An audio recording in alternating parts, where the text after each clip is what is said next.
La Pologne sait qu'elle doit se préparer à tout. La guerre en Ukraine le lui a montré. Surtout maintenant que les attaques aériennes de la Russie contre l'Ukraine se rapprochent tellement qu'elles commencent à toucher la Pologne. Aucune frappe n'a encore eu lieu, mais la Pologne a été contrainte de faire décoller ses avions à plusieurs reprises à cause des drones et des missiles russes. Les frontières polonaises doivent être protégées. Et les États-Unis pourraient bientôt s'en assurer. Les troupes américaines pourraient bientôt se rassembler à la frontière polonaise, protégeant plus que le seul flanc est. Kaliningrad, situé au nord de la Pologne, est aussi en alerte élevée à cause d'un possible déploiement de troupes américaines. Le 3 septembre, le président américain Donald Trump a accueilli le président polonais Karol Nawrocki à la Maison-Blanche pour une rencontre en tête-à-tête devant la presse mondiale. La réunion a marqué les esprits car Trump s'est adressé à Nawrocki plutôt qu'au premier ministre polonais. Reuters indique dans son reportage que Trump aurait choisi Nawrocki plutôt que Tusk par préférence. Le premier est un nationaliste conservateur, dont les opinions politiques sont plus proches de celles de Trump que celles du centriste Tusk. La pompe et le cérémonial entourant la réunion suggèrent certainement que Trump entretient de bonnes relations avec le président polonais.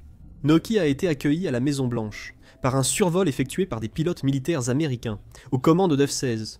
Ce survol avait une dimension symbolique, selon Reuters. Des pilotes américains ont effectué une formation, Missing Man, en hommage à un pilote polonais de F-16, décédé avant un meeting aérien fin août. Après le spectacle, ils ont discuté en privé de plusieurs aspects des relations États-Unis-Pologne. Lorsqu'ils sont ressortis, le duo s'est adressé à la presse réunie. C'est alors que Donald Trump s'est vu poser une question importante. Newsweek rapporte qu'un journaliste lui a demandé si les États-Unis allaient maintenir leurs troupes en Pologne ou les retirer. Oui, je pense que oui. Trump a assuré que les soldats américains resteront en Pologne, après avoir plaisanté. Vous savez quelque chose. Moi, non. Trump a déclaré que les États-Unis sont très satisfaits de leur relation avec la Pologne, avant de faire une révélation potentiellement explosive. Trump a déclaré « Nous en mettrons encore plus là-bas s'ils le veulent ». Ils ont longtemps voulu avoir une présence plus importante, a ajouté Trump, avant de réaffirmer que les troupes américaines actuellement stationnées en Pologne resteront là où elles sont. Nawrocki a indiqué que le déploiement se poursuit, affirmant que les soldats américains, près de 10 000, font désormais partie de notre société. C'est un signal à la Fédération de Russie, tout en étant évidemment un message à Vladimir Poutine que la Pologne prend la question de la sécurité des frontières au sérieux. Cette déclaration visait peut-être à convaincre Trump.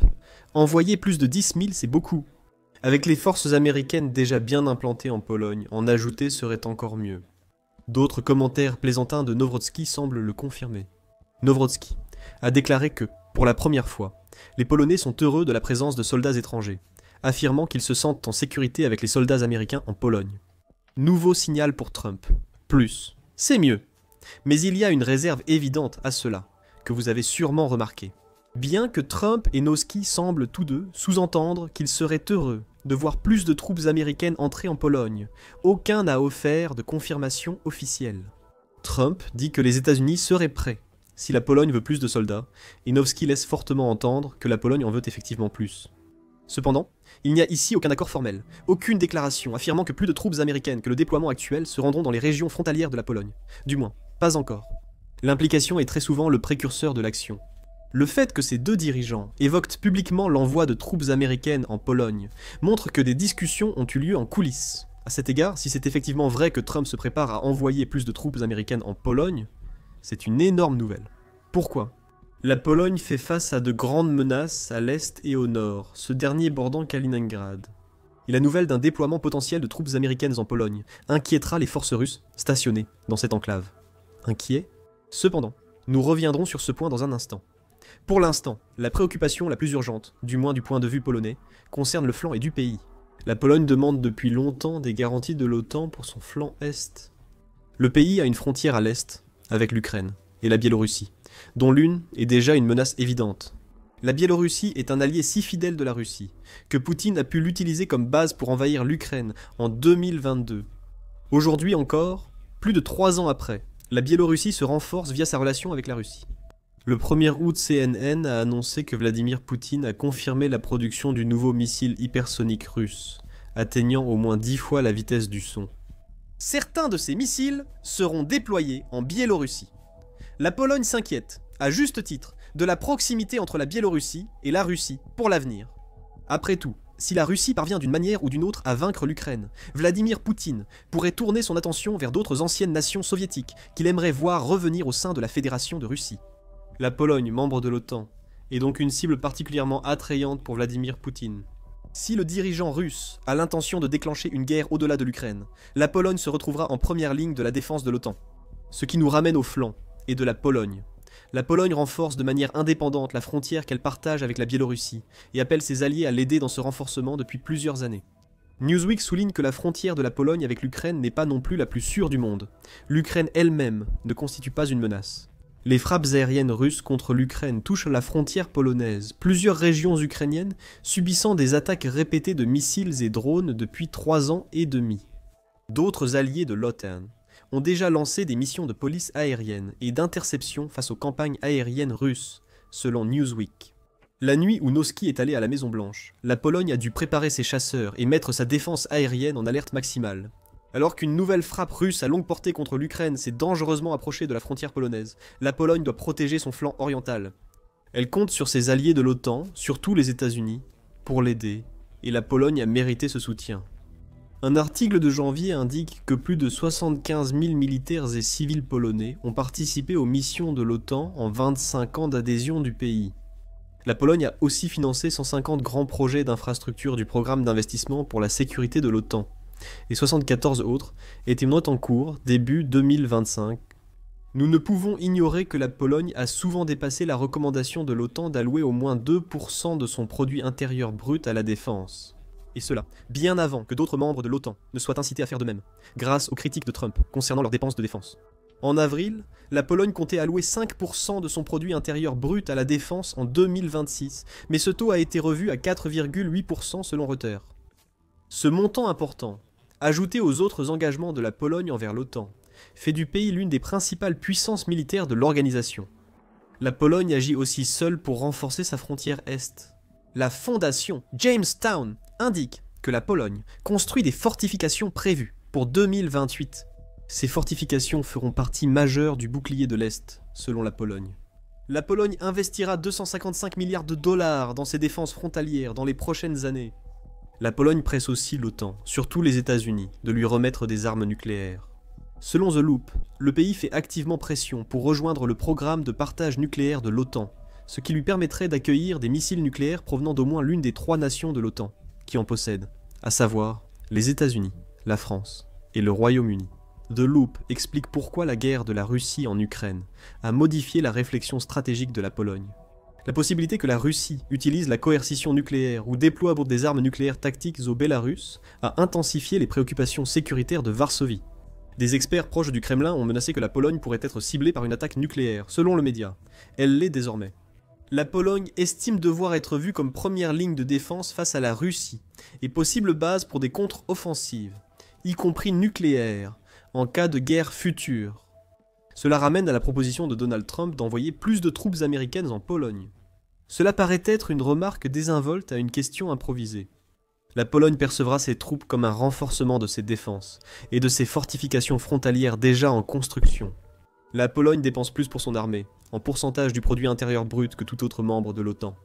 La menace de la Biélorussie, la situation en Ukraine et Kaliningrad justifient-ils plus de soldats américains ?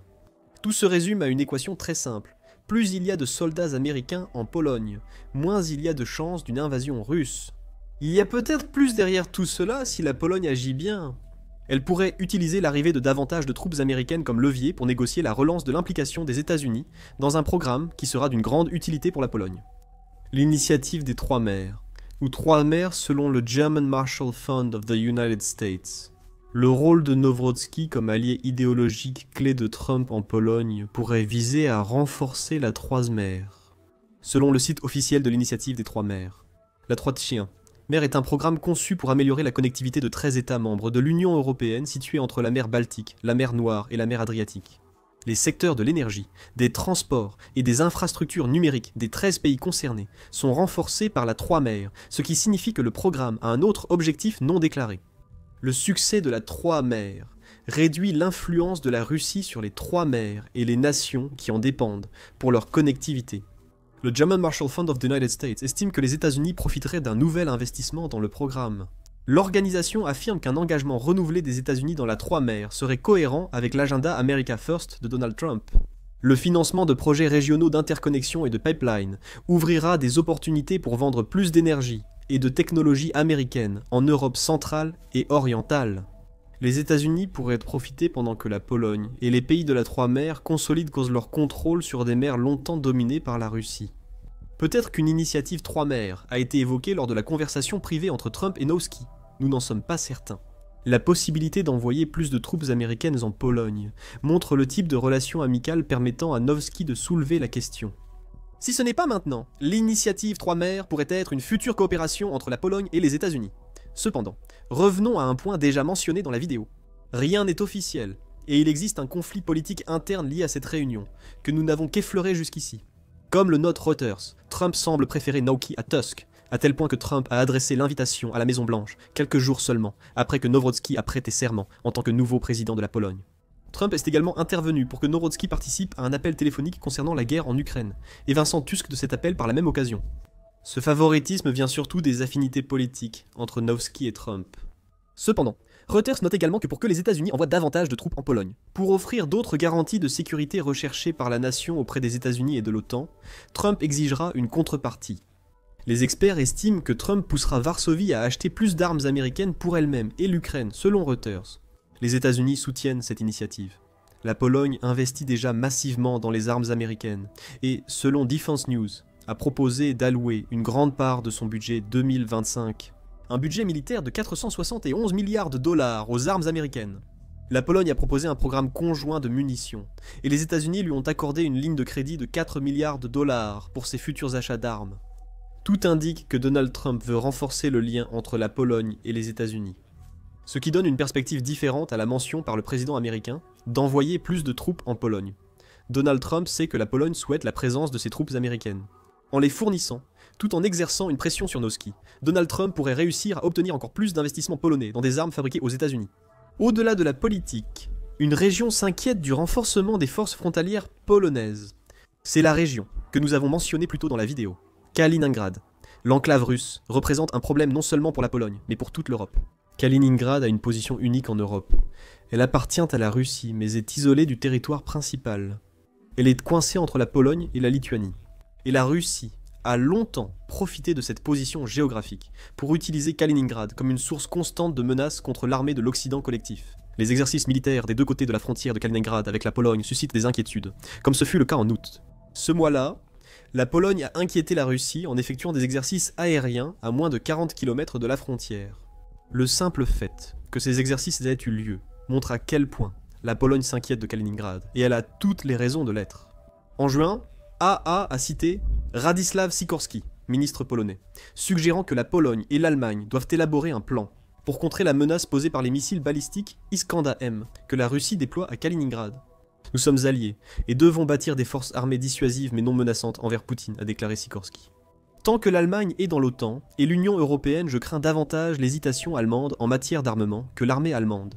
La Pologne compte sur la mobilisation collective de ses alliés de l'OTAN et de l'Europe. ABC analyse de près la question de Kaliningrad pour la Pologne.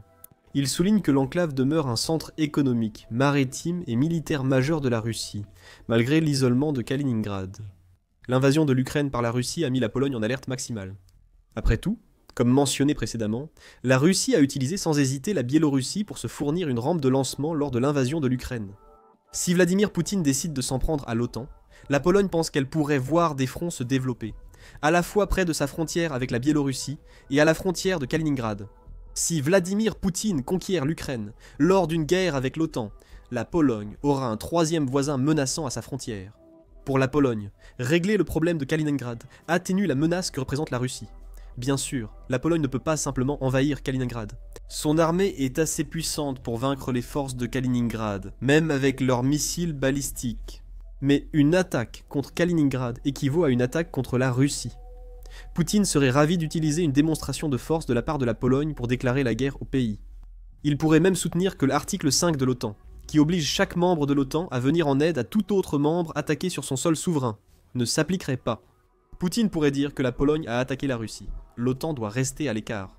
Une attaque directe étant impossible, la Pologne doit continuer à renforcer ses défenses frontalières. Et cela nous ramène aux États-Unis et aux troupes qu'il pourrait être sur le point de déployer. La bonne nouvelle pour la Pologne, c'est que Kaliningrad semble figurer parmi au moins quelques priorités importantes aux États-Unis. L'une de ces priorités concerne l'armée américaine, Europe et Afrique. Le général Chris Donoghue a affirmé en juillet que les forces de l'OTAN pourraient prendre le contrôle de Kaliningrad en un temps record. Menace réelle ou non, l'enclave russe est vue comme une menace par d'autres pays que la Pologne. Si Chris Donoghue pense à la façon dont l'OTAN prendrait un territoire, les États-Unis pourraient envoyer plus de troupes en Pologne pour dissuader Vladimir Poutine d'utiliser Kaliningrad contre la Pologne ou l'OTAN. La Pologne pourrait aussi renforcer ses frontières près de Kaliningrad, considéré comme un point faible russe. Ce territoire reste toutefois limité. L'enclave, avec ses 5840 miles carrés, est une cible facile pour les avions de l'OTAN et vulnérable à une invasion terrestre de la Pologne et de la Lituanie. L'arrivée de nouvelles troupes américaines en Pologne adresserait un message à Vladimir Poutine. Cela prouverait aux dirigeants russes que la Pologne renforce ses frontières et devient plus puissante en intégrant un allié clé de l'OTAN. Cet allié a affirmé que Kaliningrad serait facile à conquérir. Kaliningrad sera en alerte maximale à cause des déclarations de Trump et Nowotzki. Il est possible qu'aucun soldat américain supplémentaire ne soit officiellement envoyé en Pologne avec les 10 000 déjà présents.